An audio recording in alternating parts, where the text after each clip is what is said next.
Okay.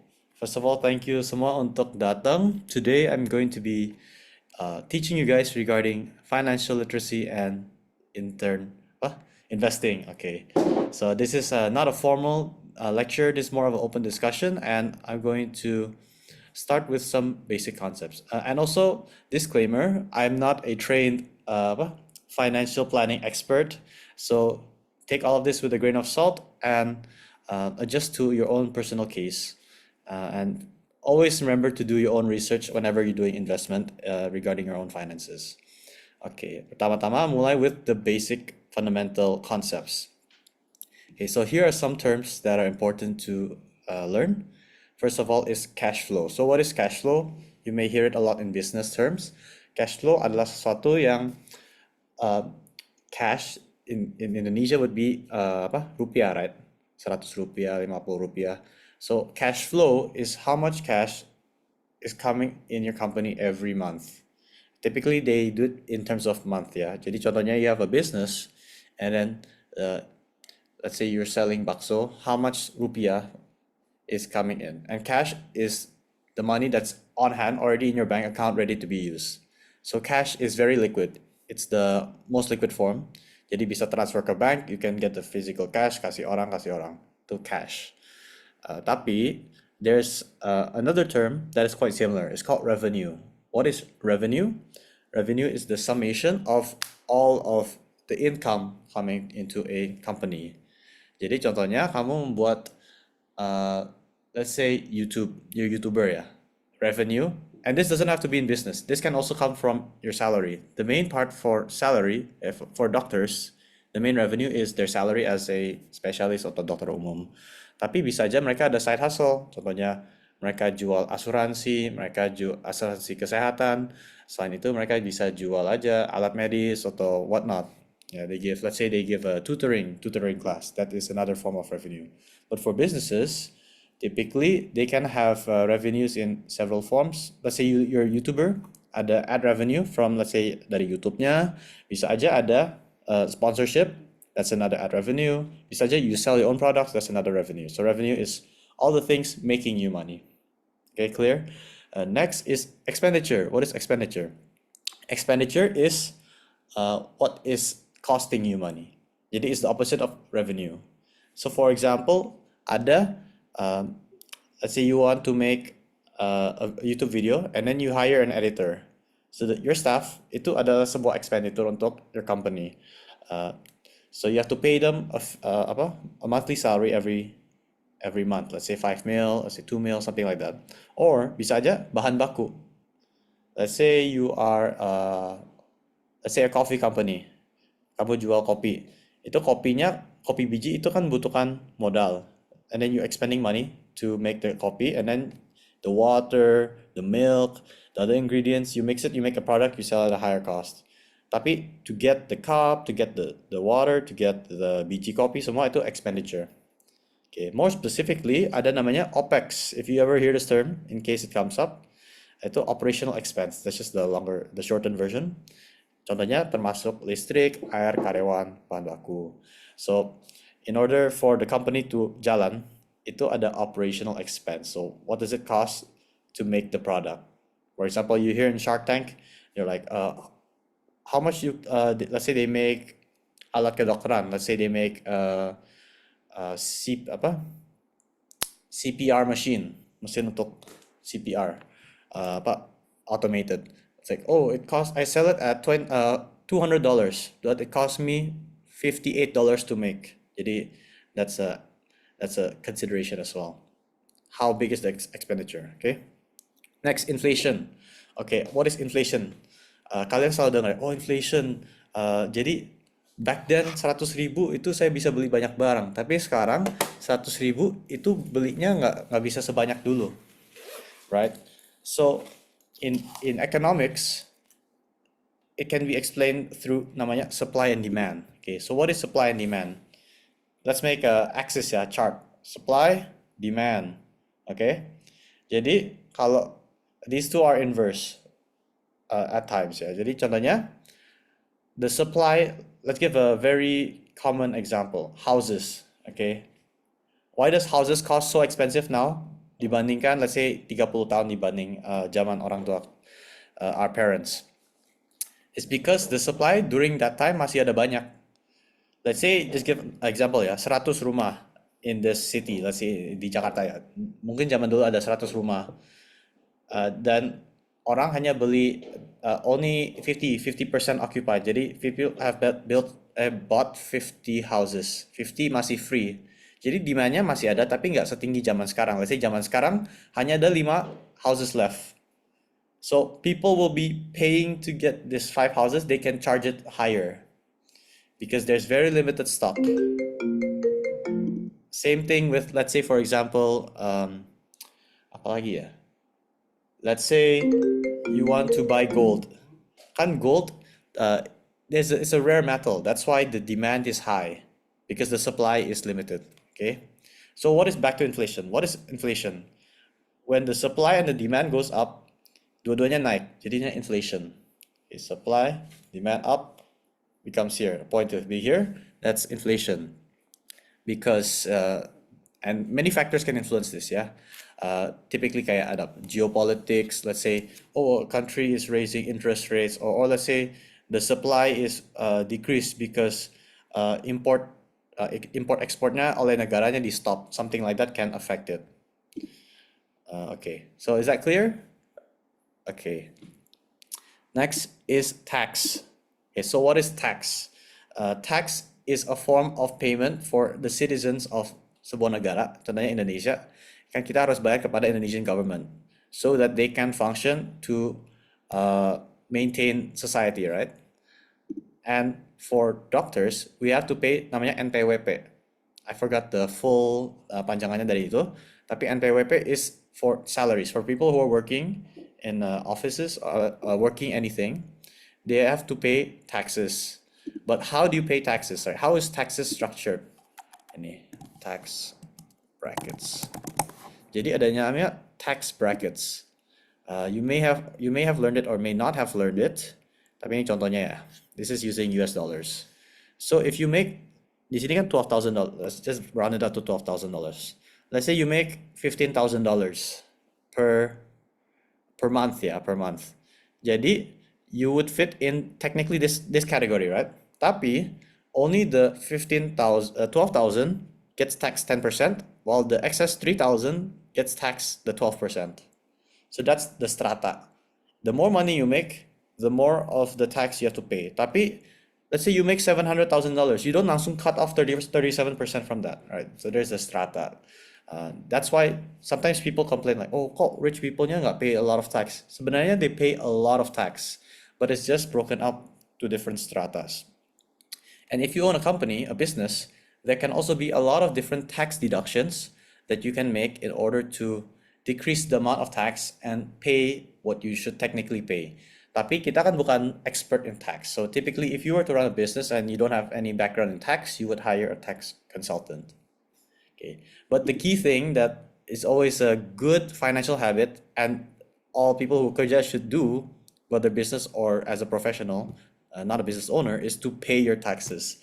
Jangan nggak bayar taxes. Soalnya apa namanya OJK, not OJK. OJK is this one, DJP namanya. In Indonesia, this is called DJP. Directorate General Pajak. These people, if you make a lot of money, they will find out that you didn't pay taxes, and then they're gonna charge you more money for not paying the taxes. So ujung-ujungnya you're gonna pay extra, right? It's not considering late fee. Kalau late fee, maybe it's like 500K to 1 or 2 mil.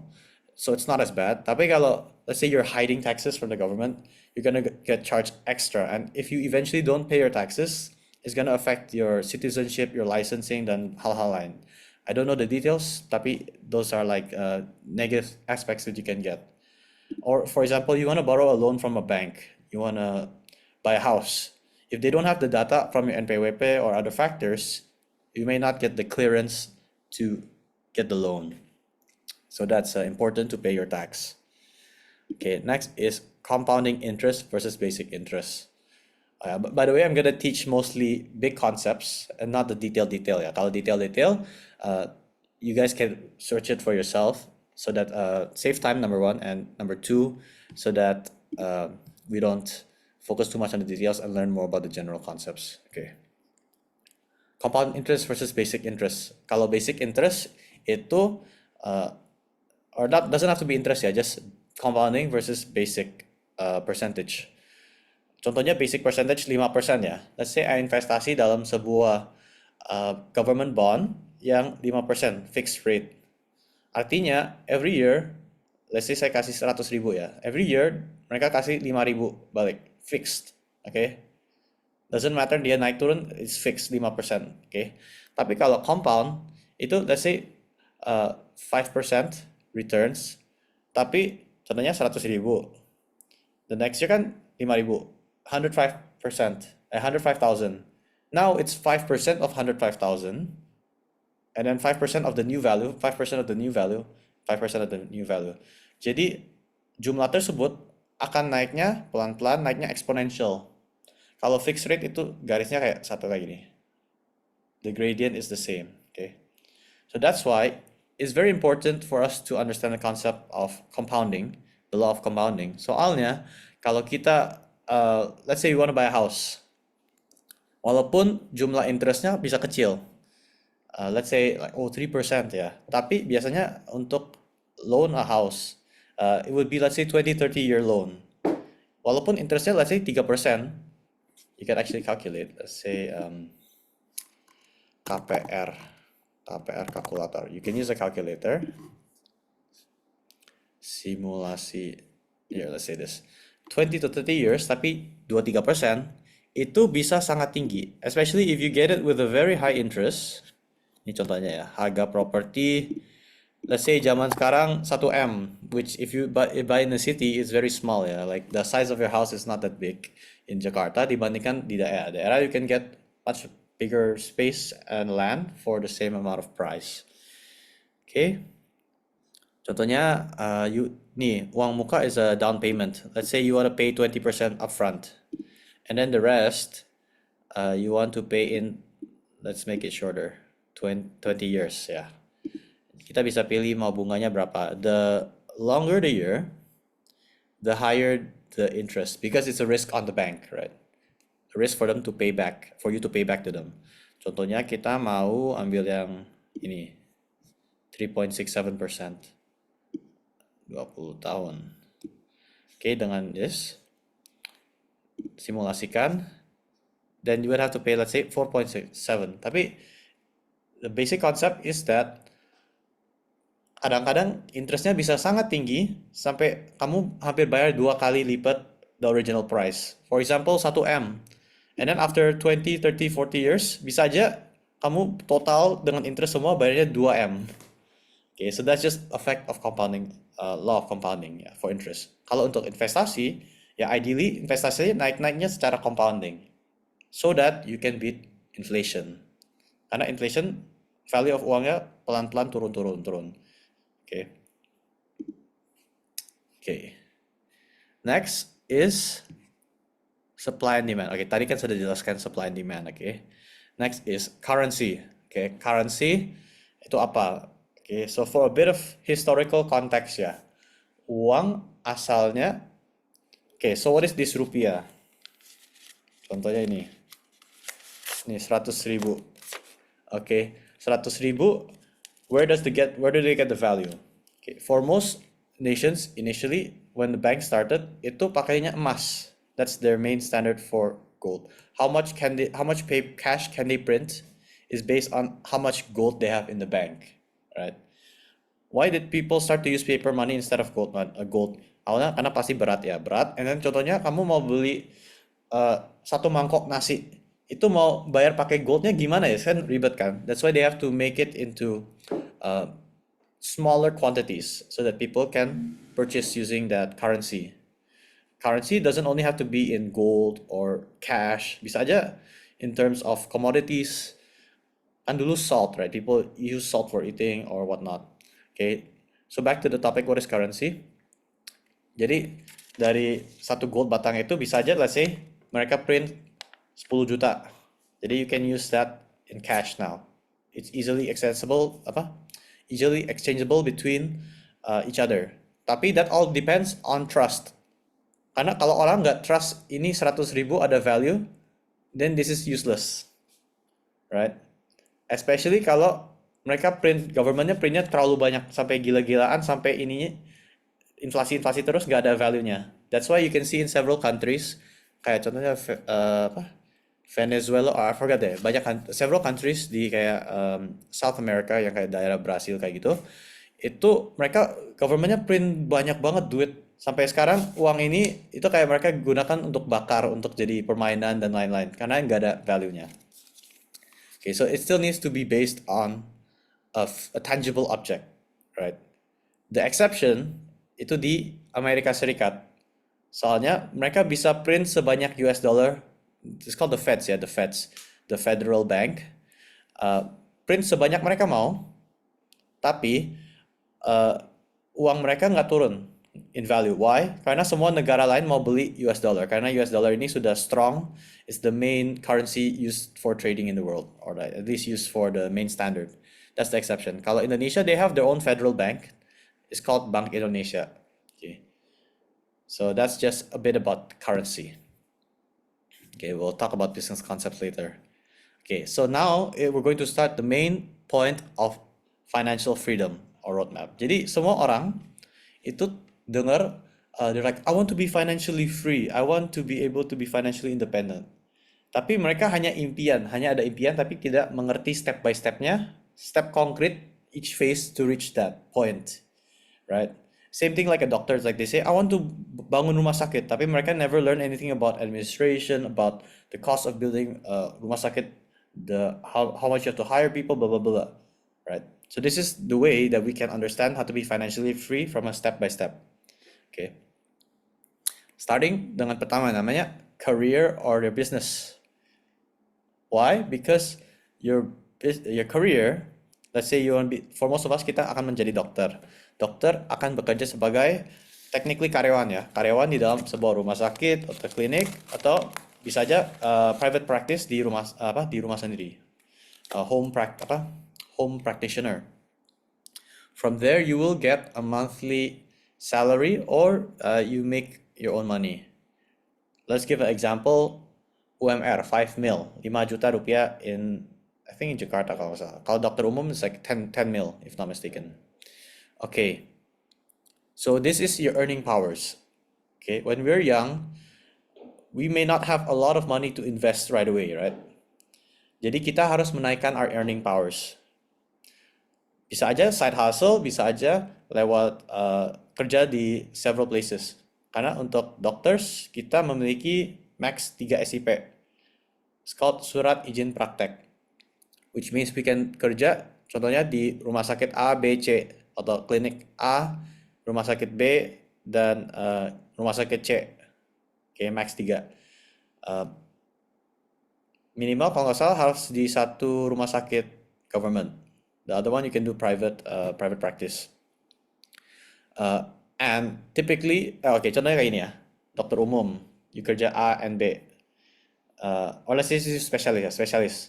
You make contohnya 40 juta per bulan. You can double it, 80 juta per bulan. And let's say you want to work in a third hospital, 120 juta per bulan. Tapi based on what I heard, I wouldn't recommend working 3 unless you can really grind it. Tapi itu akan take up a lot of your time and a lot of your sacrifice a lot of contohnya with your family or your relationships because it's quite straining to work at 3 different hospitals. Okay, so back to the point for us ya, untuk konteks kami. Let's say our allowance, okay, our allowance dari orang tua, if they give you, or let's say plus side hustle ya. So you will make a profit, right? Ada uang that come in, your revenue, personal revenue. The main point is tracking your expenditure. How much you spend. This is why saya memberikan kalian the tugas, right? Tracking expenditure, monthly expenditure. Ini adalah sebuah habit yang kalian harus bisa awal-awalnya paksa diri untuk melakukan. Alasannya itu karena if we don't know how much we spend, walaupun kita income-nya naik banget. Contohnya we already specialist ya, sudah specialist, sudah ternama. We cannot out earn our stupidity. Bisa aja saya ada rumahnya besar banget, mobilnya mewah-mewah, tapi sebenarnya itu semua nyicilnya so high and then my income is not enough to cover it. Walaupun saya terlihat kaya dari sisi luar, dalam sisi financial aspect, waktu dihitung semua itu bisa aja saya bangkrut. Okay, that's what I listen to the podcast from the apa yang dari um, dissecting money. The doctor yang dokter spesialis ortho ini bilang dia ada kenal kayak, oh, there's this orthopedic surgeon very well known. He's like already top. He has a very nice house, very nice car. Tapi if you count that all, he's actually rugi in debt. Okay, so we need to be able to track our expenditure so that ujung-ujungnya itu akan menjadi profit, net profit. Jadi revenue-nya lebih tinggi dibandingkan our expenditure. Okay, jangan ini naik, ini juga naik, because we'll not be saving any money. Okay, okay, so that's the first step, making sure you know how to track, and then you're gonna call this your monthly expenditure. Find out monthly expenditure. How much does it take for you to live? Ini termasuk makanan, transportasi, rent, contohnya tinggal apartemen atau kos atau apa. Let's say other stuff, so social. You track it all down, and then contohnya estimasi aja. Let's say if you have 5 mil, bisa aja contohnya 2 juta atau 3 juta. That's your monthly expenditure. Okay, now this is the first main step, yaitu emergency savings fund. Okay, so once you know how much you track, you can start to build your emergency savings fund. How much is your emergency savings fund? Some of the recommendations that I've heard is around 3 to 6 times your monthly expenditure. Contohnya kamu dapat allowance 5 juta, or let's say all revenue sudah 5 juta ya, tapi you only spend 3 juta untuk hidup. Jadi artinya 3 juta kali 3 sampai 6 kali. Let me just give an example on the higher end ya. 3 juta kali 6, 18 juta. Okay, why do you need emergency savings fund? In case ada masalah apapun, kamu safe. Bisa aja kamu dipecat, and then you have no job, right? So you're safe to survive for the next 6 months. Bisa aja kamu rusak barang atau tabrak mobil atau apa, or maybe not tabrak mobil. That costs much more than 18 mil. Tapi you have a backup plan. You have something to make sure you're safe. Okay? Jadi that's your first step, emergency savings fund. Next step, investments. Habis memiliki emergency savings fund, kalian bisa mulai untuk investasi dalam several different types of investments. Let's start with mindset. Okay, untuk mindset, kalian harus memikirkan ini sebelum masuk ke dalam terjun dalam investasi. Pertama yaitu long term versus short term investor. Okay. Kadang-kadang ada orang yang bilang, oh, I can invest in stock market and then langsung buat banyak gains, a lot of money. Buy low, sell high, kayak gitu kan. Tapi kita harus sadar bahwa kalau investasi, let's say saham aja ya, contohnya saham. Apakah kita ada waktunya untuk be a short full-time investor? Short-term investor itu seperti broker-broker, let's say like the people you see on Wall Street, or let's say yang professional crypto, professional forex, or professional gold traders. Itu mereka harus spend like their entire day working on that. And as doctors, personally, I don't think we have the time to do that. So instead, we should shift in more long-term focused investments. Investasinya harus jangkau panjang. Let's say kita pikir untuk 20, 30 years, 40, 50 years, that kind of time. Tapi kita juga nggak usah investasi sampai 40 tahun baru kita cabut. Bisa aja di tengah-tengah kita ganti investasi. Tapi the mindset is long term. Okay? Berikutnya itu goal. So what is the goal of investing? Personally, I think the primary goal for just the basic investing is to outbeat inflation. Kenapa? Because kita cari aja, lihat ya, inflation rate in Indonesia. Let's say 2.575%, or let's say let's pick a higher one, 4.21%, or let's say inflation rate IDR. Ini yang lebih penting sih. IDR in 23,23% for average inflation rate. So we have to invest something that can beat inflationnya, sehingga uang kita yang di bank itu tidak menurun in value, right? Keep in mind ini uangnya bukan dari emergency savings fund ya. Jadi jangan pakai ini 18 jutanya untuk investasi. Ini ekstra dari 18 juta tersebut. Oke, contohnya kita ada 40 juta. Jadi we have 23 juta left to invest. Something like that. Oke. Tapi jadi itu outbeat inflation. After we can have some investments that start to outbeat inflation, baru kita bisa pikir, oh saya mau buat profit. Tapi the very standard is to beat inflation and tidak menurun in value. Another main concept is the riskier, the more profit. More risk, more profit. Less risk, less profit. Okay. And then this is yang tadi saya jelaskan about earning powers. Ini terkait the concept of jumlah modal. Okay. Let me write it. Jumlah modal. Apa artinya? If you want to invest dengan modal yang sangat kecil, walaupun returns kamu sangat tinggi, it's so little. In comparison to, let me give example, to modal yang besar banget. Contohnya, kamu ada modal investasi 10 juta. And then let's say you full-time day trader ya. And then you make 30% returns every month. Itu sudah, wow, so that's really hard to do. 30% tapi kamu ada 10 juta. You make 3 juta. Itu 3 juta only 3 mil. Compared to if you have modal 1M, tapi make returns 5%. Tapi less risky kan, 5%. 1M, 5%, that's 50 juta kalau nggak salah. 50 mil. So you can, some people say, oh I can live off my investments, right? Jadi mereka can live off the 50 mil dibandingkan orang yang full-time day trader tapi hanya membuat 3 juta. Okay, that's the concept of jumlah modal. That's why the main goal for us who haven't started earning a lot of money, belum ada cash flow-nya banyak, revenue banyak, adalah untuk increase earning powers. Caranya dengan side hustle, dengan mulai bisnis. If you have kalau belum ada siap modal untuk bisnis, ya work several jobs, SIP-nya bisa dinaikkan. Contohnya kayak gitu. Okay. Next is risk level. Let's start with risk level. Okay. Jadi risk level bisa dikategorize dalam high, medium, low. Tapi untuk high and medium ini bisa not exactly clear cut ya. Ini kategori besar aja ya. Okay, untuk low ada namanya bonds. There's several different types of bonds. Ada kayak government bonds and corporate bonds, and then corporate bonds juga ada banyak macam lagi.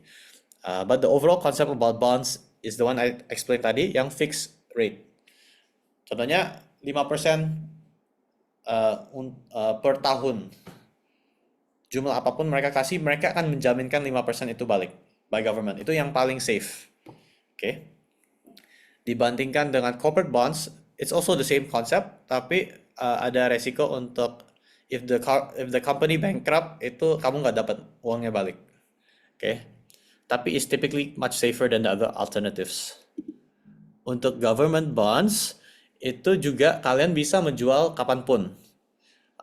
Typically, let's say you invest, you want to buy bonds lewat CIMB.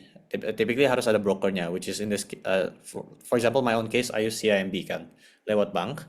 Mereka, you buy a coupon, or like namanya FR ya, FR, and then there are different types. FR berapa coupon at a higher price, and then you keep it, you get the fixed rate, you get the income you get the 5% every year. Tapi di tengah-tengah, contohnya, saya nggak mau tahan 10 tahun, saya mau jual di tahun kelima. Bisa jual juga. You get your money back, or sometimes a bit less, because the price of the bonds change a bit. Tapi you get your money back. So that's about government bonds or corporate bonds. That's the one of the most safe type of investment. Next is medium. It's mutual funds, stocks, gold, forex. So contohnya mutual funds. Let me start with stocks ya. Jadi stocks atau equity itu where you buy a share in a company, and then you can choose to sell it or keep it. Okay. And then the company will use the money from all their investors in order to improve their business, right? Jadi mereka ada namanya IPO, Initial Public Offering, where that's the first time they open the stock market for anyone public to invest, right? Kalau banyak orang invest, jadi sahamnya naik, harganya lebih mahal. Less people, and then if more people sell or less people invest, harga sahamnya turun. Okay, that's the basic concept. Ada namanya juga blue chip, red chip. Blue chip is typically more established companies, uh, yang kayak contohnya di let's say in US yang paling common is like Tesla, Tesla, Apple, Google, Facebook, kayak gitu-gitu. Itu namanya blue chip stocks that are relatively more stable dibandingkan red chip. Red chip itu kayak much more riskier stocks that let's say they're newer companies that have not been proven or are still in like the small scale. I'll typically not recommend red chips, or like depends on yourself. And you're all back to the research, okay?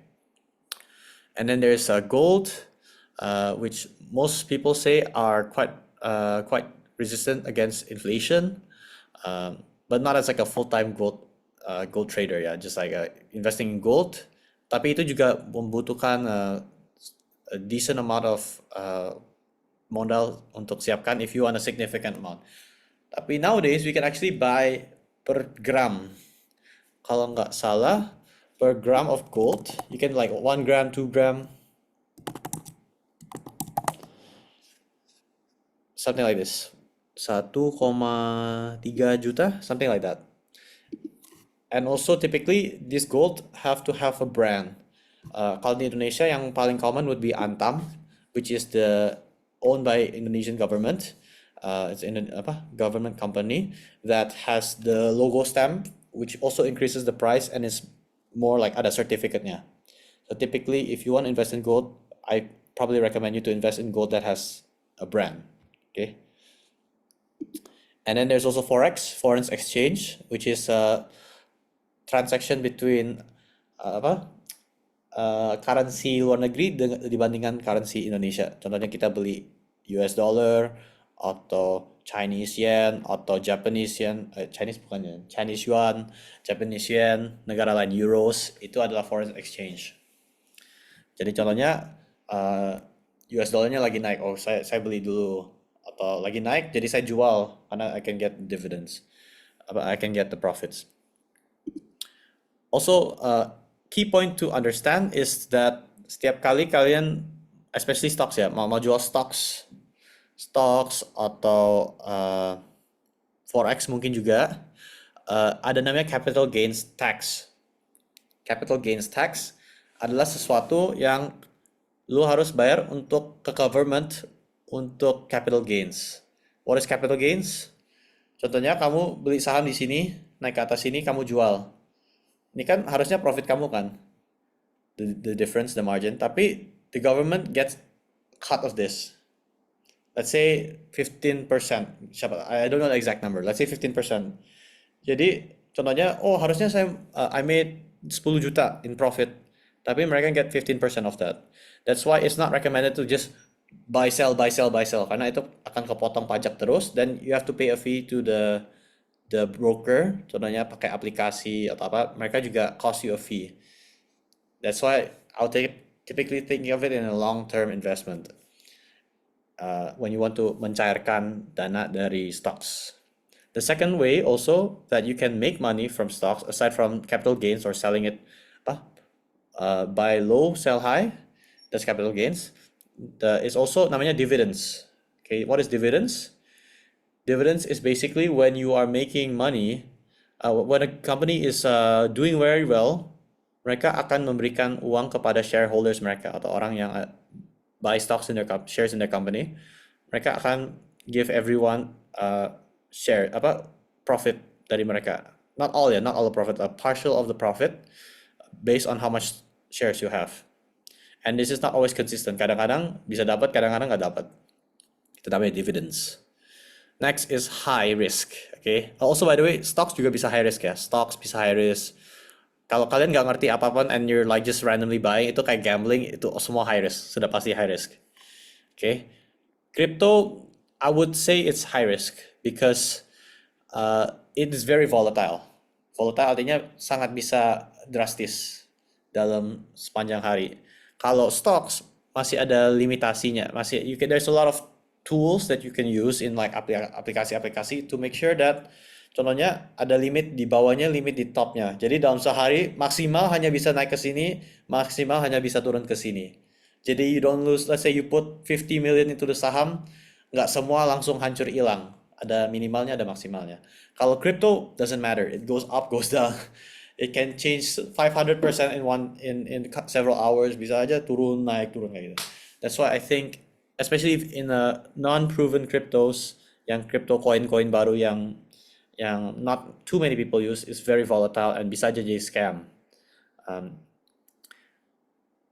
That's why, if anything, ini another important investing concept. Let me add it here.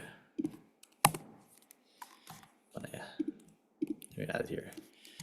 Kalau something that seems too good to be true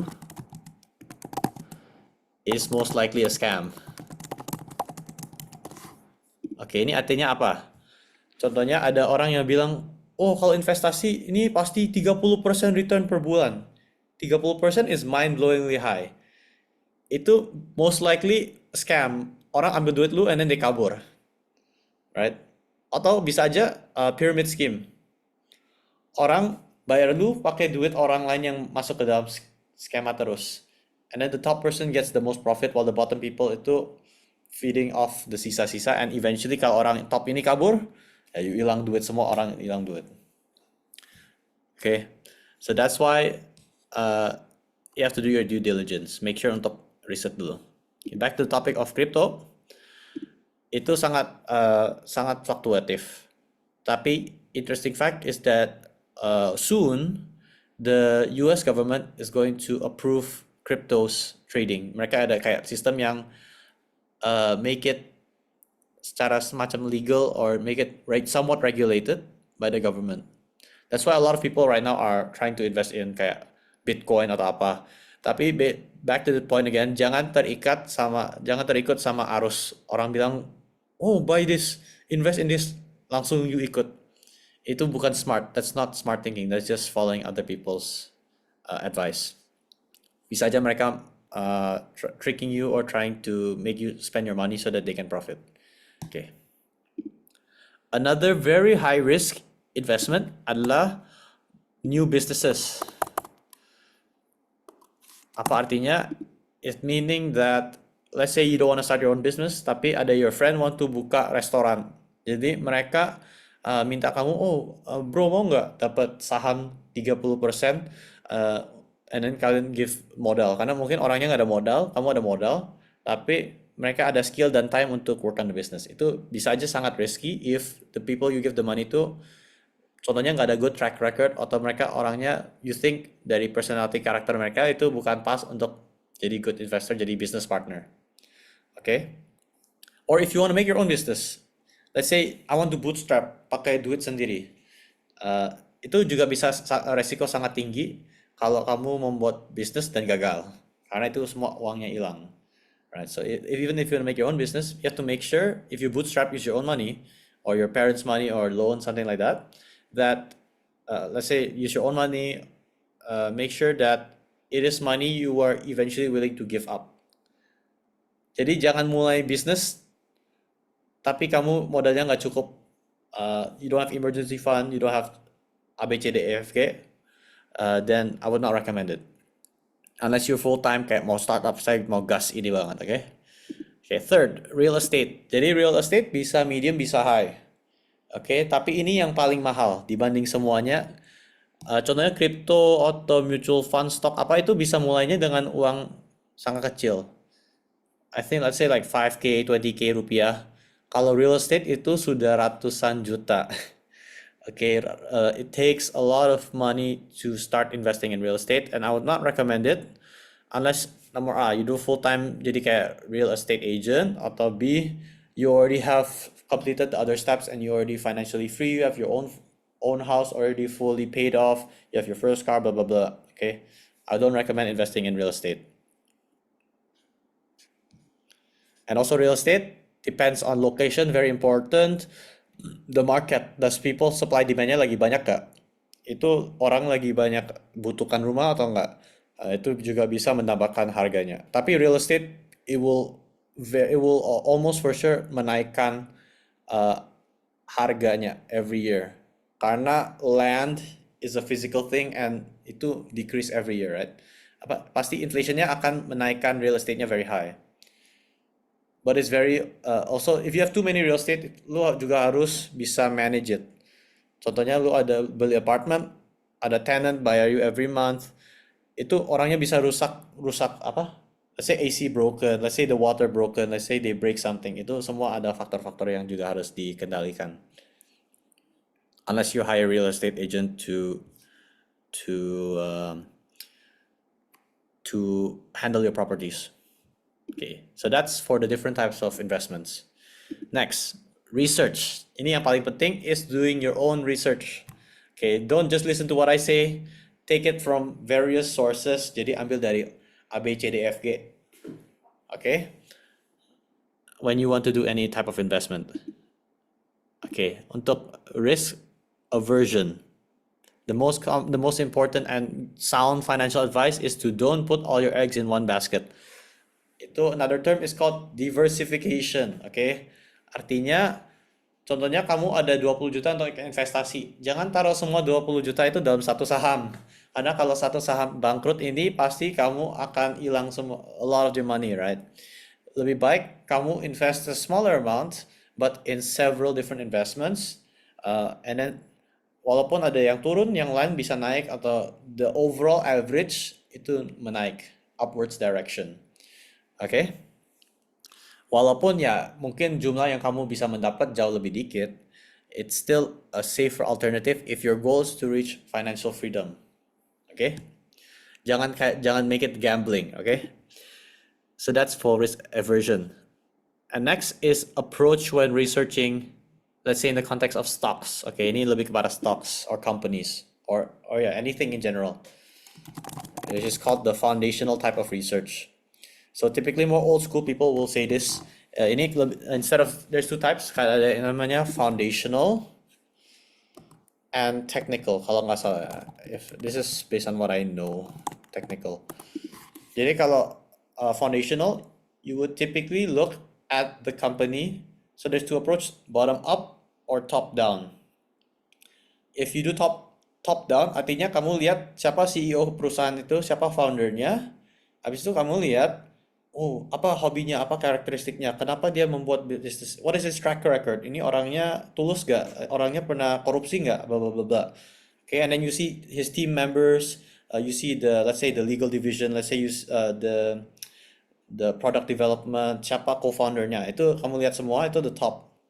And then you see the company. Is the company doing well? Are they making EBITDA-nya positif nggak? Cash flow-nya positif nggak? Atau oh ini cash flow-nya banyak tapi debt-nya is very high. So you look at all the details about the company. Bisa ditemukannya di mana the companies typically publish 4 kali per tahun quarters of their financial report semua di website online. Jadi kalian bisa cari sendiri. Contohnya kalian mau lihat Apple Financial Report 2023 Q1, Q2, Q3, Q4. Mereka put it all there. You do your own research. Mereka juga ada detail terkait siapa ada like the CEO, the CFO, CFO is Chief Financial Officer atau the Chief Executive Officer, blah blah blah blah. You can do your own research, right? After the top, you go to ini kan the company. And then you go sector. So let's give example of Apple ya. Apa produk apa company lain yang seperti Apple make mobile phones contohnya. Mobile phones itu ada Xiaomi, Samsung, blah blah blah blah blah. From there you see how well are they doing, right? Apakah company mereka ada yang lebih bagus daripada Apple, or let's see what makes Apple special compared to these other companies, right? So you have to see what is the unique aspect or whether it's an undervalued company that maybe kayaknya kalau saya investasi ini dia bisa menjadi sesuatu yang lebih bagus di masa depan dibandingkan company-company lain, yaitu sektor. Atau bisa aja ada regulasi. Oke, ini sektor ya. Oke. Company, sector, and then now is industry at the very bottom. So at the very bottom you see, the industry of technology, is it rising right now or is it falling right now? Apakah governmentnya lagi support technology companies, mereka kasih taxnya lebih kurang untuk company-company teknologi, blah blah blah. From there, you can make a full analysis, a foundational analysis from starting company, in sector, and then industry. Or you can do the flip. Flipnya itu bottom up. Kalau bottom up, itu mulai dari industri. Contohnya kamu nggak tahu company apa tuh invest, tapi saya tahu renewable energies lagi mulai lagi mulai naik di Indonesia. Soalnya the nickel, kamu baca berita terkait government Indonesia lagi mengurangi tax or make EV vehicles cheaper now untuk combat pollution blah blah blah. Politics or terkait tambang, you have some sort of berita sektor, and then you go industry sektor, you lihat sektornya kayaknya ada yang dari sini, kayaknya ada company A B yang bagus. Dari A B kamu compare, and then you see which company is the good one. So that's the reverse. That's called the foundational analysis.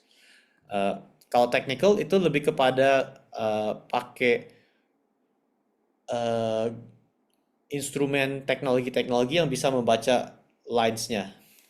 Let's say ini kan stock. Look at picture here. Ini kan ada stock graph naik atas. Jadi technical itu mereka menggunakan they use some kind of graph, they use this angle kayak gini. Ini kayaknya akan naik, ini kayaknya akan turun. I personally don't know too much about this, but basically there's different techniques and tools that can predict whether the trend line will go up or down. This is typically what full-time kayak stockbrokers Wall Street kind of people do. It's like a full-time job thing that a short-term investor would do. They're not really called investors, short-term stockbrokers lah. So typically, I think I would recommend more foundational approach. Terus bisa aja secara teknis, ini uangnya akan naik, ini stoknya akan naik. Tapi you lihat the foundational ngaco, and then let's say the CEO ada kasus korupsi, ya pasti hancur itu, right? So it all stems from the foundational. Okay, so that's about research and the basics of investing. Next step is health insurance. So once you start investing, ini nggak usah sampai investingnya canggih-canggih dulu, mulai investasi. Next step is health insurance. Okay, we are quite gifted to be in the medical field, so bisa aja like if our doctors have friends that they could help us out, right? Tapi yang kita juga harus sadar bahwa medical care costs a lot of money. Let me just give example. MRI bisa 20 juta satu MRI, right?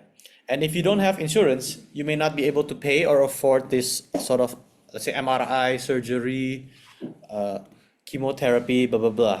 It costs a lot of money. That's why kita harus ditanggung oleh health insurance. Ada namanya BPJS. The types ada BPJS, private or office. The main types ya. Kalau BPJS is a government owned. There's different categories in its own. Tapi typically BPJS is the cheapest, and it covers a lot of the basic or like more complex, sometimes the rarer diseases as well. That let me check the price of BPJS. Here they have kelas 1, 2, 3. Kelas 1 yang paling mahal, kelas 2 the cheaper, and the cheapest is kelas 3, which is very cheap.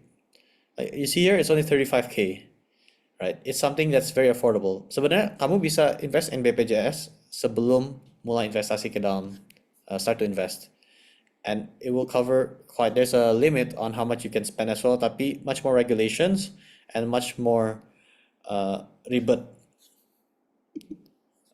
dibandingkan the next one, private. Okay, kalau private contohnya kayak ada Allianz, ada Prudential, These are companies, insurance companies that sell insurance policies. Tapi typically I would first recommend health insurance number one. Habis itu yang lain bisa dipikirkan lain. And in these private companies, of course, they will have premi jauh lebih mahal, right? And I would typically recommend you start to invest in health insurance early on when you're still healthy. Jangan mulai investasi mulai mau beli health insurance waktu kamu uh, sudah diabetes, sudah contohnya mulai kanker itu the companies will reject you most likely. And it would increase your premi much higher. Contohnya awalnya mereka mau jual the premi 3 juta per bulan. Tapi they found out that you have diabetes. They can reject you or they can make it, let's say, 7 mil per month. Bisa aja dinaikin jumlah way higher, okay? Another important factor is the types of products. So this is what I learned from the podcast as well, is that there is a traditional versus link unit. Okay. Dan kenapa dokternya recommend traditional? Soalnya kalau traditional product itu purely just the life insurance, you just pay per month. Dan ada limitnya. Contohnya kalau saya bayar 5 juta per bulan, itu maksimalnya 500 juta. Let's just give example ya, random number. 500 mil, I can use up to that much. And then bisa aja saya pakai 30%, saya mau jualin lagi juga bisa 70% you can resell it. Tapi harganya jauh lebih drop. But back to the traditional versus link unit. What is link unit? Link unit adalah sebuah produk yang di atas tambahan tradisional, the insurance premi, mereka bantu investasi kamu. With let's say 10 mil, it costs 3 mil, the 7 mil mereka invest balik kepada banyak hal-hal lain. Tapi yang the doctor explained is that sebenarnya it's kind of like ripping off your money, because if you were to invest the rest of this money by yourself, you would have made he calculated himself, around 2/3 more money than the insurance company investing for you. Jadi kamu memang harus hati-hati when you want to invest, to not pick a link unit product tapi a traditional insurance product, sehingga kamu can use the rest of the money to invest yourself, because insurance-nya take a cut of your investment, right? And you cannot tarik investasinya kapanpun. It's all up to them. The money is already with them. That's why traditional should be your priority. Okay, and the next one is office. Ini lebih kepada pekerja kantor yang karyawan. The company gives them a limit every year typically for them, kalau mereka eksekutif, mereka, anak mereka, dan istri mereka, untuk bisa pakai uang office untuk tanggungkan biaya medis yang sangat dibutuhkan. So maybe not like, let's say, skin treatment untuk muka di beauty clinic kayaknya nggak bisa, itu nggak bisa, pasti nggak bisa. Tapi contohnya ya kemoterapi, penyakit diabetes, X-ray scan, for the most part they will tanggung it. You pay first and then you ask them to and then they will reimburse your money back.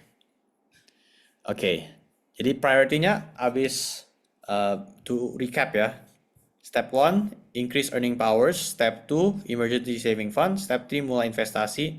Step 4, health insurance. Step 5, baru bisa mulai go into your first car. Oke, ini kalau kamu butuhkan mobil untuk bekerja. Bisa aja motor, transportasi apapun ya. Tapi let's say we want to get our first car, karena dibutuhkan untuk kerja. Kita pertama harus lihat need versus want.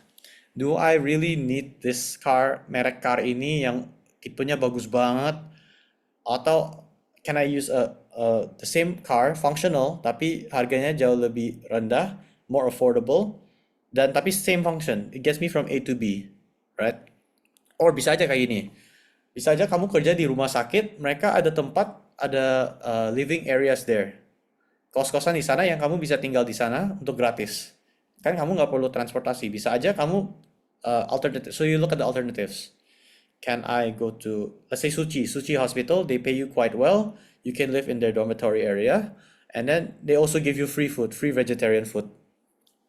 Jadi begitu. So those are some considerations. And you can even consider second hand cars. Karena second hand cars itu jauh lebih murah dibandingkan first hand. Oke, next is depreciating asset. Yang kita harus sadarkan terkait mobil adalah bahwa mobil itu sangat the price every year drops karena ini adalah sebuah used product. Suatu yang digunakan kan orang second hand pasti harganya lebih rendah dibandingkan rumah. Kalau rumah walaupun second hand itu harga tanahnya masih naik because the demand increase. Tapi kalau mobil demandnya pasti turun. Okay? That's why you can consider second hand or third hand cars if you really need to if you want to go more affordable.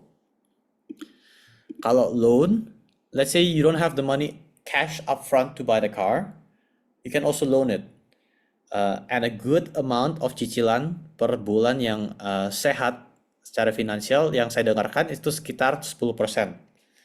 Contohnya, this is including your expenditure ya, monthly expenditure. Contohnya kamu buat 20 mil a month, and then let's say your basic living cost is 5 mil, kan ada 15 mil left. 15 mil left itu dari 20 juta itu 10%, jadi 2 juta, max 2 juta kamu bisa digunakan untuk bayar cicilan mobil. Okay, the same concept is with the harga, with interest.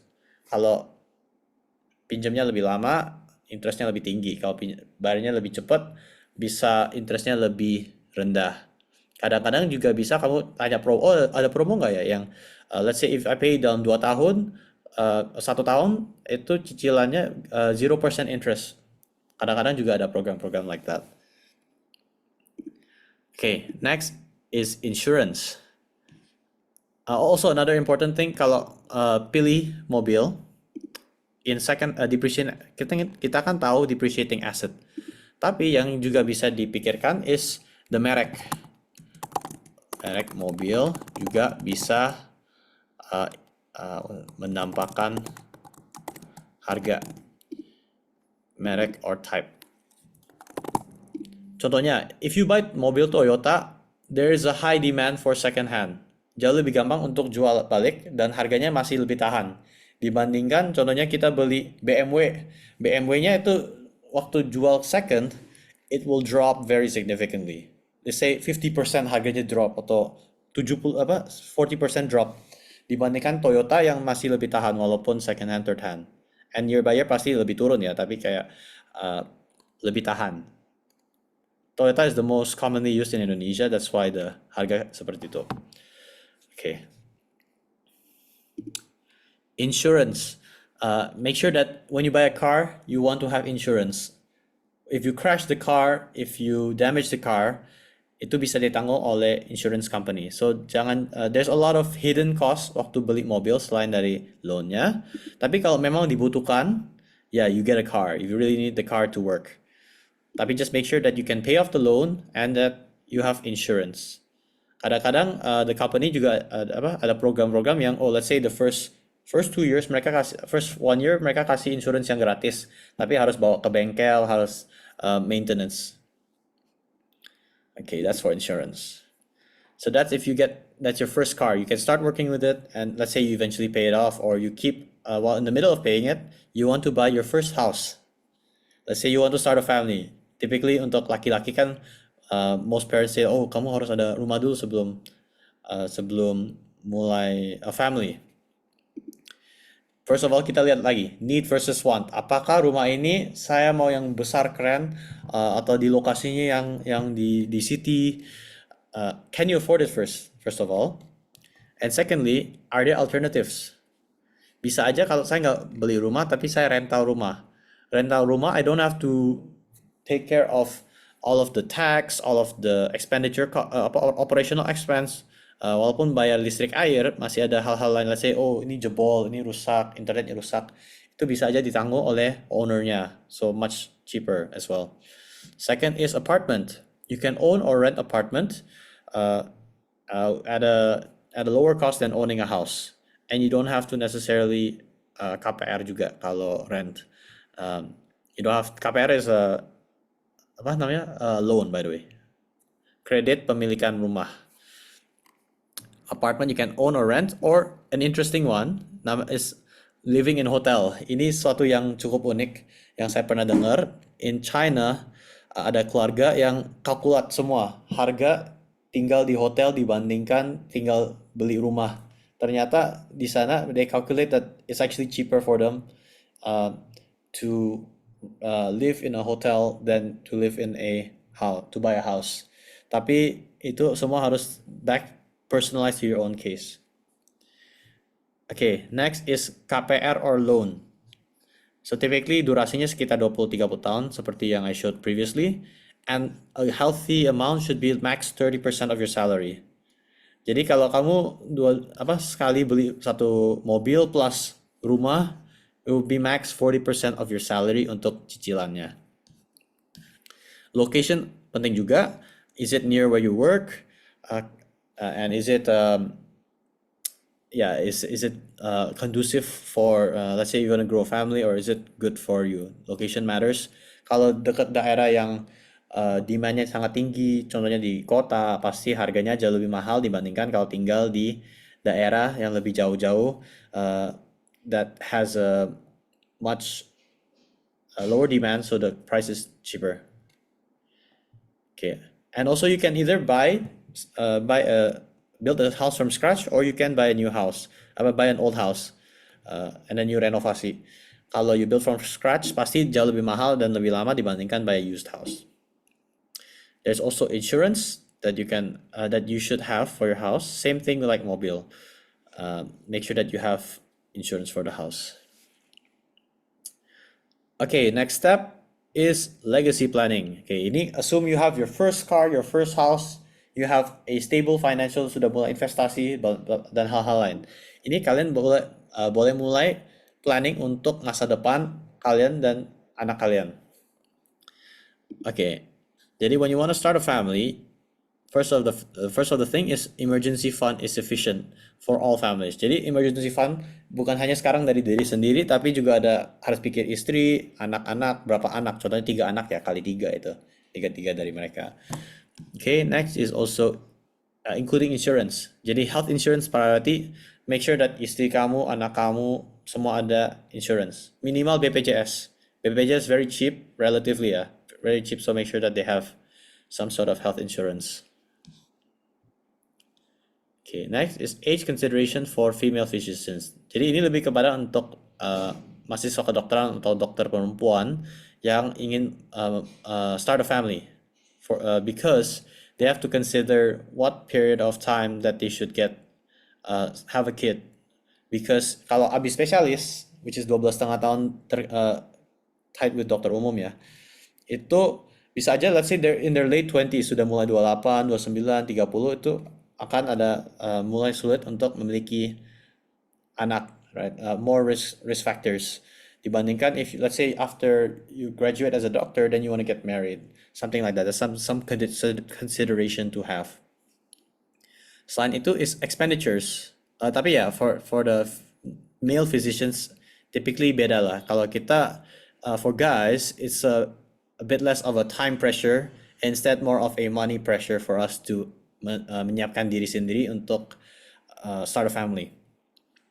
Next is the expenditures.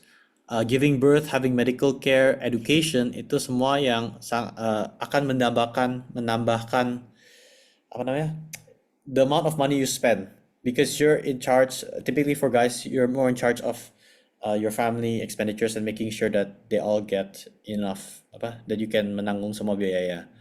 Giving birth pasti bisa lebih mahal, medical care for them pasti lebih mahal. Tapi yang menurut saya yang jumlah uang yang sangat tinggi itu education, especially if you have private school. Private school itu akan inflation every year very much. Kalau nggak salah, I think like 20-30%. So it's very high, and year by year it will increase a lot exponentially. That's why you have to start to prepare some funds if you want to have your kid go to private school. Tapi kalau national school, that's also all right. And after high school, you can start to think again, prepare their college fund, their university fund. Jadi mereka ada duit, contohnya mau ke private university atau contohnya mau ke luar negeri, itu pasti harganya jauh lebih tinggi. And then let me add one more. taking care of parents. Jadi contohnya kalau orang tua kalian, this depends on them ya. Apakah mereka akan retire or mereka sudah ada retirement savings? Kalau mereka mau kerja terus, nggak mau retire, juga nggak apa-apa. That's up to them. And actually it's actually menurut saya juga lebih bagus if they have something to do, because if they keep working, mereka juga it will decrease the rates. If you retire, if you don't end up retiring or retire later, decreases the rates of like Alzheimer's, Parkinsonism, dan a lot of the other mental disorders. Soalnya it's like using your brain is like using a muscle. If you stop using it, you're gonna lose it. Jadi that's another consideration when retiring. And if they want to plan to live with you, uh, are you financially capable for doing so? Okay. And if they have no retirement savings, or if they do have them, that's another consideration. Kalau nggak ada, ya pasti harus mulai menyiapkan duitnya lebih banyak. Okay, so once you've achieved, personally I say once you achieve college fund ready for your kids, itu kamu bisa mulai financially free. That's when you are already very very well siapkan. Itu sudah level sudah top banget, that you can retire anytime that you want, and you don't have to work at all if you want to. Okay, you already retired. Or you can choose to continue working, keep on building that growth and maintaining the generational wealth. Jadi anak kamu juga bisa dalam keadaan yang secara finansial aman. Because as they say, it takes several generations in order to become a very successful, to keep the generational wealth. Untuk menjadi konglomerat besar itu biasanya membutuhkan, I would say like 2 to 3 generations in order to reach that extremely high level of generational wealth.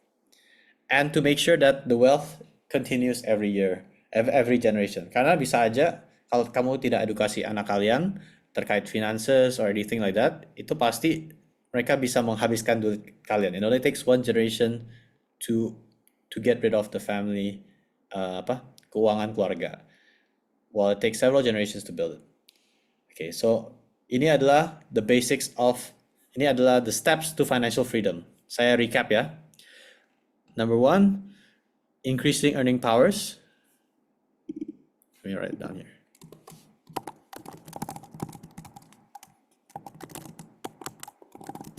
Okay, increase earning powers. Number 2, savings fund. Number 3, mula investasi. Number 4, health insurance. Number 5, mobil pertama. Number 6, rumah pertama. Number 7, legacy planning untuk keluarga masa depan. And number 8, becoming financially free. Okay. Before that, any questions? Any questions or comments?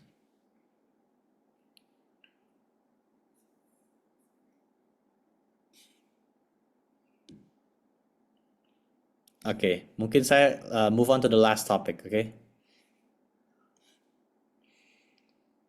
Okay, this is just some additional, so that's the main point of today's discussion, but some additional concepts in case you guys are interested regarding business is here. Some terminology, ada namanya gross profit. So if you hear the word gross profit, itu adalah semua revenues combined. Gross artinya itu sebelum dipotong expenditure lainnya. Okay, and then there's it's also the same as net profit. Ulang. Okay, ini gross profit. Okay, semua sebelum potong expenditure, all the revenues combined. Okay, then there's another term called net profit, which is typically what you would hear as omset in bahasa Indonesia. Oh, kalau omsetnya, saya omset bisnis ini 90 miliar, right? Which is revenues minus discount. Discount artinya apa? Itu contohnya kamu jual, let's say you sell 100 botol kopi, tapi kamu berikan diskon 2% untuk setiap botol kopi. Jadi ya, the omset is 98% of whatever you sold. Jadi jumlah minus discounts, net profit. Okay, berikutnya a fun fact is that omset, if your omset is less than 4.8 miliar, then you have a corporate tax of only 0.5%, which is only available for namanya UMKM, which is stand for, I forgot what U stand, let me search it up just to make sure. UMKM.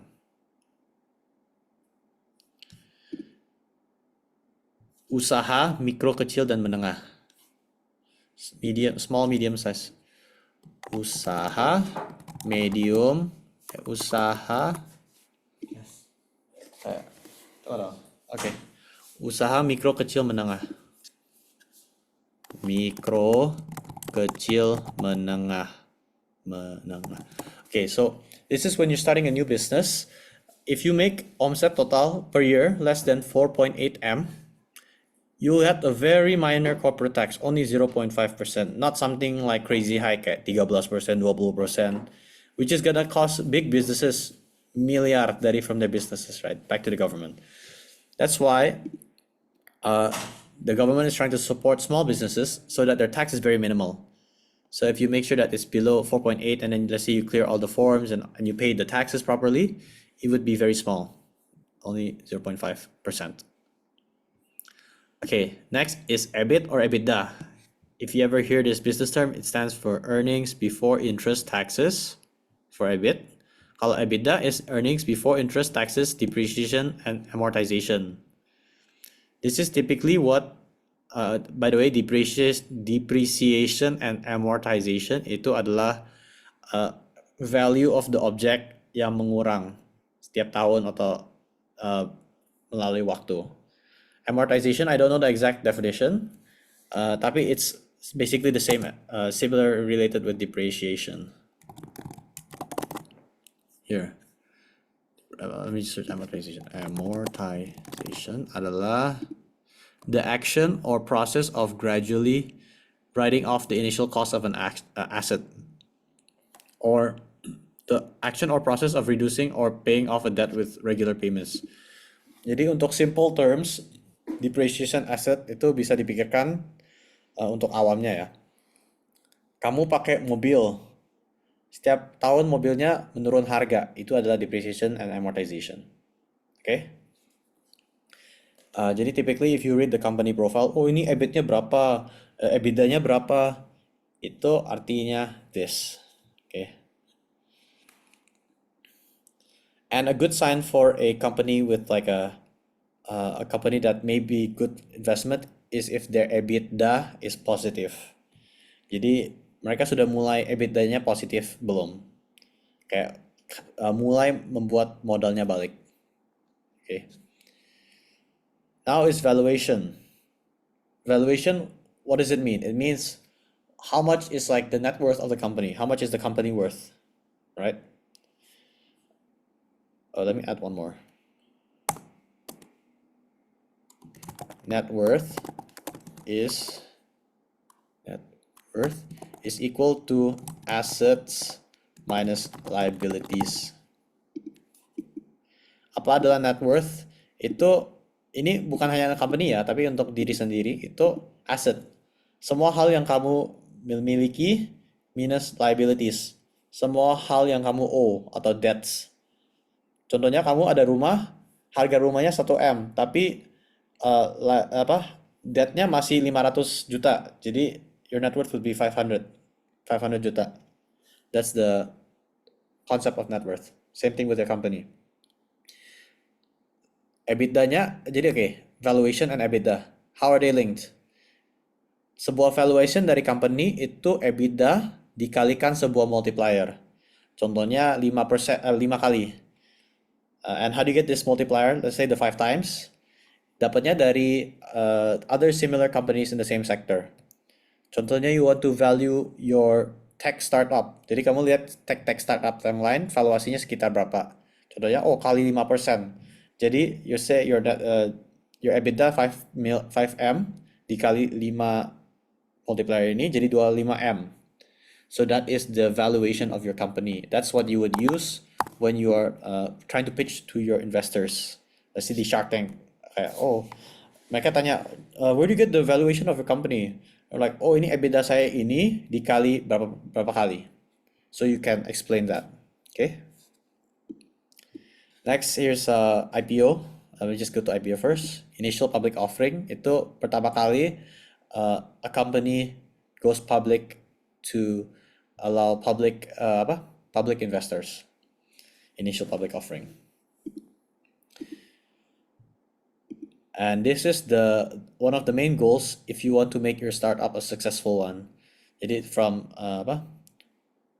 investor dari privately or from your own money, you build it up to a point where you want to grow it really fast, ya baru you IPO untuk mendapatkan banyak dana dari publik. Okay, next is private equity, venture capitals, investment banking, and angel investor. Jadi kemarin I got a question from one of the other students. It's like, how do I start a business if I don't have my own modal diri sendiri yang cukup, right? So typically what you would do is you would find investors yang orang yang memiliki banyak duit atau companies yang memiliki banyak duit yang mau lend out money to you. If you are a startup, typically what you would do is they give you money for a share in your company, for equity. Equity is the same as like shares lah. That's the companies that are typically more willing to give you money. Itu private equity is like private equity and venture capitals yang kayak kenceng mau give money to a lot of different startups. Tapi mostly venture capitals yang paling agresif. The concept is if mereka bisa invest dalam beberapa startups, walaupun let's say 8 dari 10 gagal, tapi 2 ini sukses, itu mereka membuat uangnya balik. Tapi private equity is more like they can invest in a lot of different things. Bisa aja art, bisa aja real estate, bisa aja dengan startup, bisa aja dengan ABCD, itu private equity. Kalau investment banking itu it's what bankers is the equivalent of private equity, tapi untuk setiap bank di dunia. Karena kan bank uang yang mereka setor di dalam uang in their vault or in the bank itu is a liability for the bank. Uang itu kan akan depresiasi. Jadi mereka harus langsung ambil uang yang mereka kumpul dari semua orang yang taruh uang di bank, investasi di hal-hal lain, membuat profit, so that the bank can make money. That's the concept of investment banking. These people, their job is to full-time invest in a lot of different things or things that will make them a lot of money, high risk, but like very calculated, and make a profit for the bank. Okay, next is angel investor. This is what you would see on Shark Tank. Ini orang yang kaya yang mau investasi dalam bisnis kamu. That's basically the idea, angel investor. Okay. And maybe I could add one more is bootstrapping. Ini equals to pakai duit sendiri untuk mulai business. It's called bootstrapping. Okay, and here are some let me move here. Ini yang tadi strategies to start with low or no modal. Selain private investors, juga bisa mendapatkan loans, which is from the bank ya. The bank give loans. Let's say ada car loan, house loan, itu biasanya tuh lewat banks. Not from the Toyota company. It's from the BCA yang give you the credit berapa persen rumah KPR itu dari banks. This loans or private loans. Your parents or your friends give you private loans. You pay them back, right? Selain itu bisa private investors as the form of equity kalau mau start up, a percentage of your company, and mereka nggak, kamu ada haknya untuk use this money. You don't have to give it back to them right away. It's up to you to spend it wisely to make the company grow, and it's also up to you to give back the money if your company fail, or you can use the rest of it to try to keep growing. Tapi that's the resiko of the investor kalau mereka equity. Next is Kickstarter. Kickstarter is I don't know if Indonesia have, tapi di luar negeri kayak di Amerika, you can make a campaign or you make a Kickstarter namanya, where you say saya mau buat bisnis. Contohnya you say kayak saya mau buat gym yang temanya anime, and then orang akan pledge money, mereka donate money to raise enough funds to start the anime theme gym. And then once you reach the goal, contohnya, saya butuhkan 500 juta untuk mulai ini. And then once you make a product, you can give something back to them, to the people who invested. Or let's give a more simple contohnya. Let's say you want to make a bakery, right? And then once you reach the money, you start your business, sudah mulai bagus, kamu kan mereka janji untuk memberikan uang, mereka sudah memberikan uang, Jadi kamu memberikan sesuatu yang untuk thank them for giving the money. Let's say you give all of them kasih sampel produk kamu, kamu kasih roti untuk semua orang yang donasi gitu. That's a contoh of Kickstarter. Kalau pre-ordering is similar to Kickstarter tapi kayak gini, kamu advertise dulu. Let's say a makeup company, cosmetic or skincare. You make advertisement gitu, jual sunscreen plus lotion plus apa, and then orang mulai order dari kamu, kamu dapat duit, dari duit ini kamu baru membuat produknya, karena kamu belum ada produk, belum ada storage. You use the money that they pay you to make the thing, and then after that you fulfill the order, you kirim produk yang sudah selesai, itu namanya pre-ordering. You just have to make sure that you have enough time to make the product. So you have to janjikan waktunya pas. Or let's say, oh, I need two weeks to make the skincare product, and then you're late.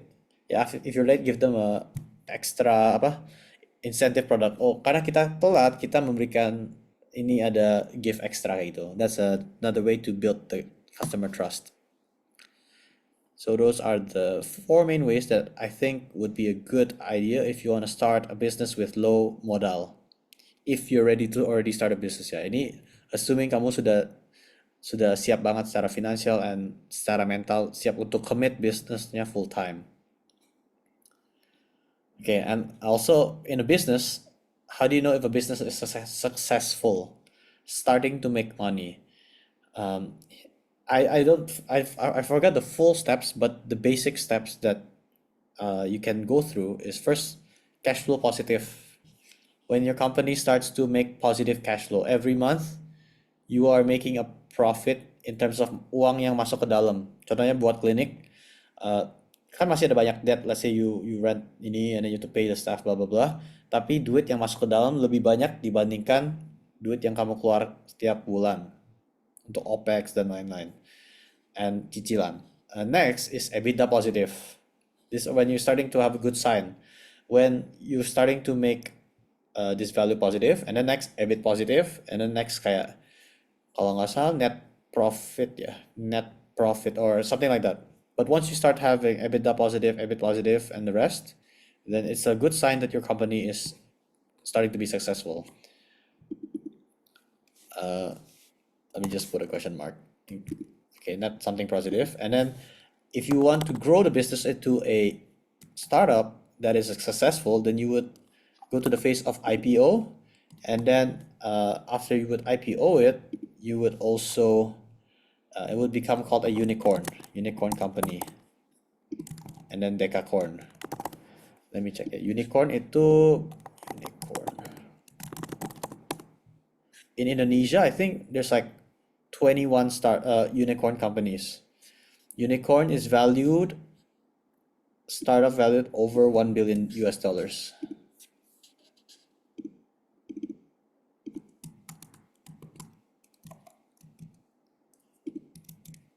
So once your company valuation yang tadi EBITDA by multiplier, then you would have a unicorn. Kalau di Indonesia decacorn kayaknya hanya ada satu deh, which is like $10 billion. Decacorn greater than $10 billion. Kalau nggak salah, it's only Gojek so far from Indonesia. So that's the overall goal of the most types of successful businesses in the world, which are decacorns. Okay, so this is a recap of a few of the business concepts that I explained. Sebelum itu sudah jelas gak? Any questions? Anything you want to clarify on?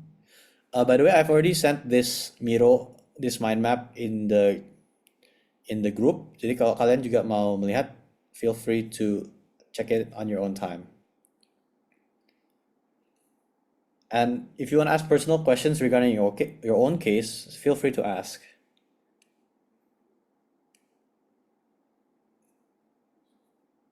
Tapi so far, like this is the main contents that I'm trying to teach you guys regarding financial literacy and steps to financial freedom.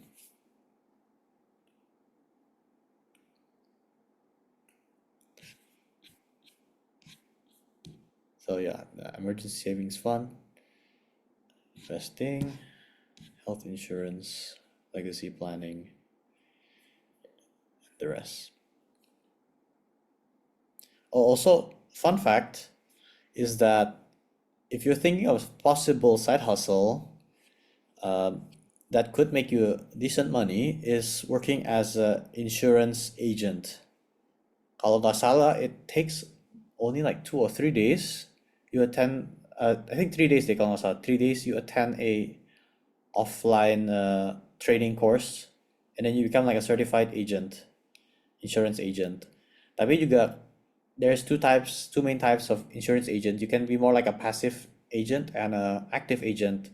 Tapi kalau passive itu mereka kayak when people ask them, it's like, oh okay, I can tell you about the product. Kalau active itu kayak mereka full time or like actively searching out people to buy their investment products. So that is a possible side hustle that you could consider about investing. Also, do you guys know what life insurance is? Or wait, is there like I didn't put life insurance here. So there's a different types of insurances, and there's a one that's quite common, namanya life insurance.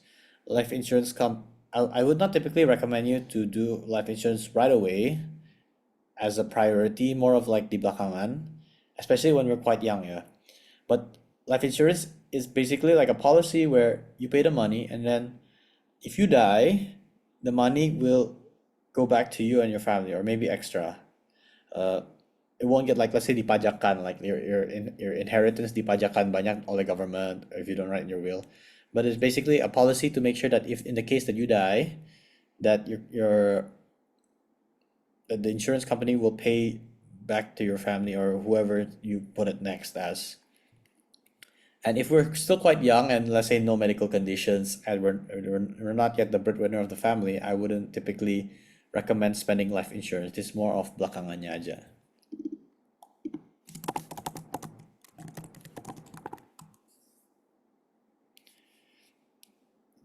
Also, perhaps, oh yeah, selain ini, I would also like to give you guys a task. This is a somewhat simple task. It's basically to write a reflection, 500 words minimum, regarding your future planning of what concrete steps you want to do to reach the financial freedom, or like whatever you learned here. I want you guys to write it down. Doesn't have to be physical, digital juga nggak apa-apa. So that you can reflect and think, what is my next step?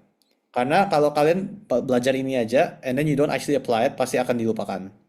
Right? So you need to actually think hard and see what is the next step for myself. So that's the whole point of the exercise. Because if I were to just give you a lecture and then you learn it, pasti kalian lupa. Same thing with research. If I were to teach you about medical research, gimana tulis-tulis, like I pernah attend like one of the classes, but I don't actually practice it, I'm gonna forget about it. For the due date, I think is next week for you guys. Aman nggak? Next Saturday, Sunday. Aman Kak. Okay. Before that, any other questions? We can finish early if you want. Anything about finance? Anything about medical school?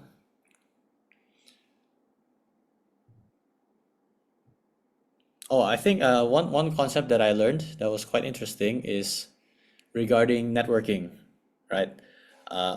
Some people think, okay, oh, I should start networking right now, right? But to network, you need to have your own added value that other people would be interested in networking with you. You have something to offer to them. Contohnya, kamu mau network, baru masuk kuliah, tapi kamu nggak ada achievements apapun, kamu di kuliah yang biasa-biasa aja, kamu nggak kenal siapa-siapa yang penting, or your bokap kalian nggak kenal-kenal dengan orang-orang siapapun, right? You have nothing to offer to the other people. So why would someone who has their time is more important,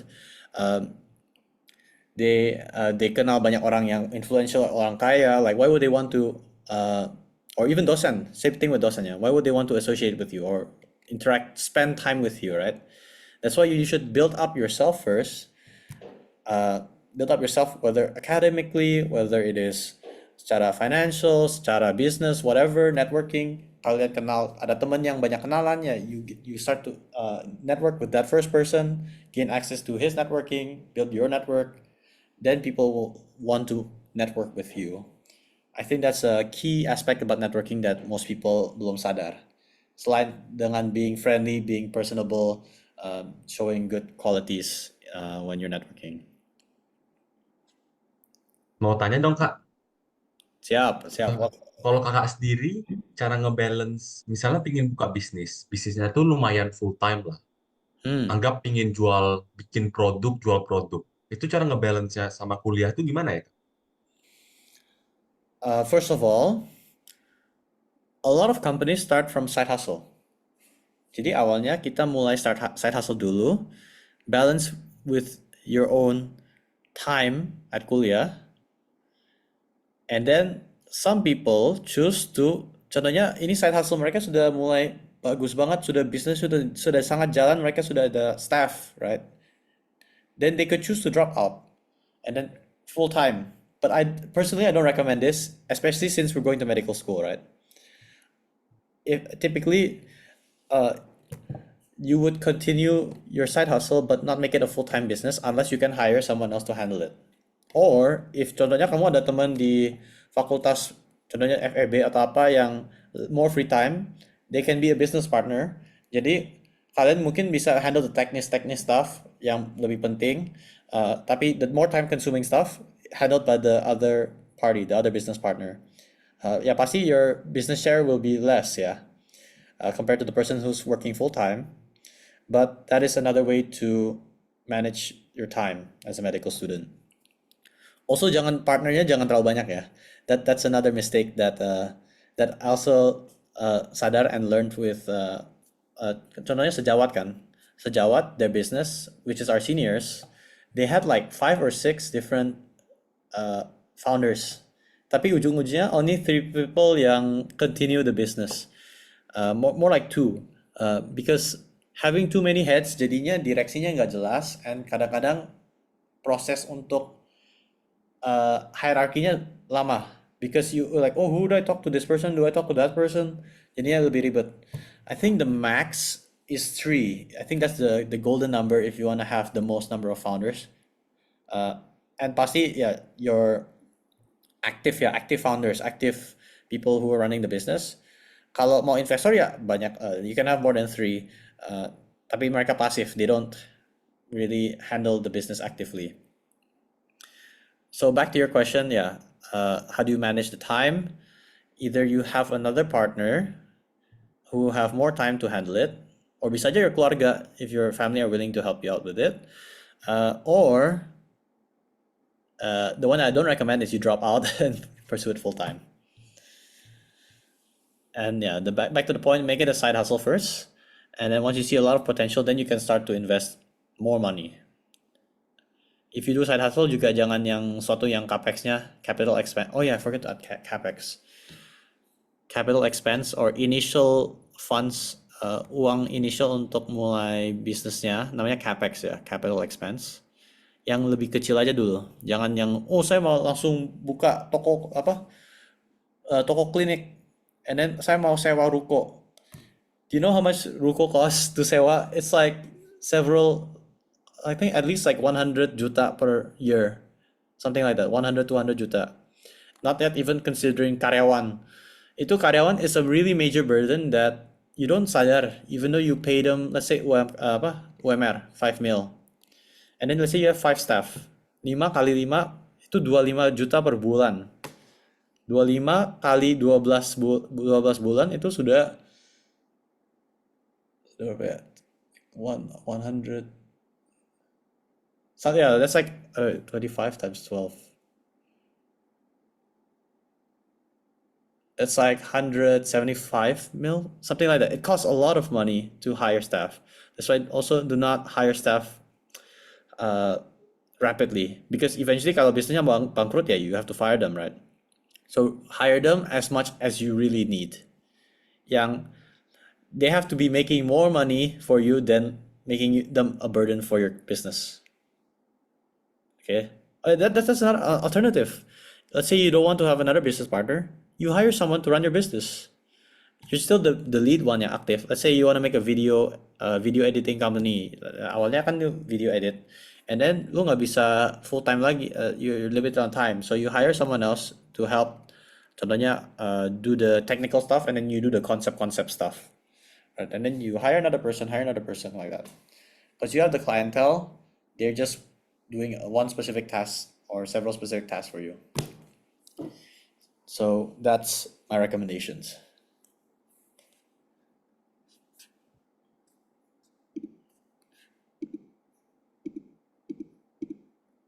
CapEx, capital expense, jumlah uang yang dibutuhkan pada awal bisnis secara upfront. Let's say mesinnya, mesin also has maintenance costs. Let's say mesinnya rusak and you have to fix it, itu juga harus consider as well. Jumlah uang yang dibutuhkan, capex.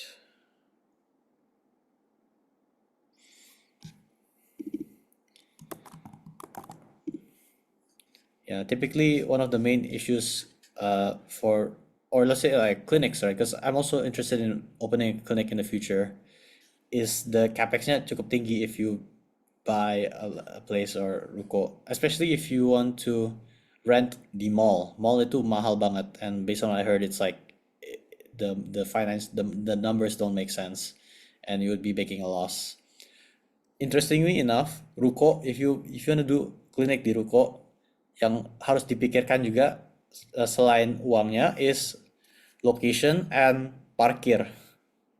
Karena kalau parkirnya itu jelek, nggak ada tempat yang parkir, and then they say berantem sama tukang parkirnya di sana yang parkir liaran, itu bisa menyebabkan orang nggak mau datang ke sana, right?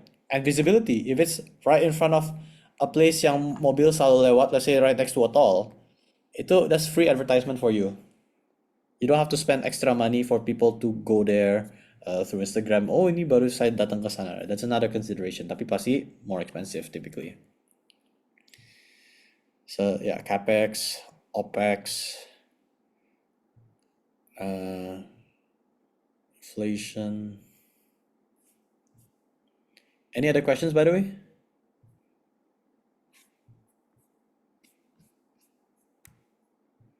Oh, by the way, kalian juga nggak perlu menyelesaikan the financial statement, the financial, the tugas financial ini, business model and financial model itu nggak perlu. That's more of if you want to start your own business, then you can use that format. Yeah, tapi the one that you should make sure to continue doing is the tracking financial expenses and this tugas report ini. For the report, yeah, I think self-explanatory lah. Like just to make sure that you have some sort of plan in the future.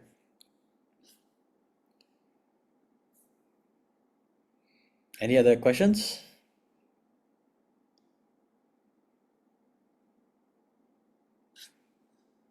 If no questions, perhaps I'll count down to 10, and if we don't, we can end the session today. Okay, 10, 9, 8, 7, 6, 5, 4, 3, 2, 1. Okay, selesai. Thank you everyone for joining today's session. Hope you learned a lot. And we'll see you next time when we have the next meeting again. Okay. Good night semua. Okay, thank you all. Thank you all. Alright. Malam.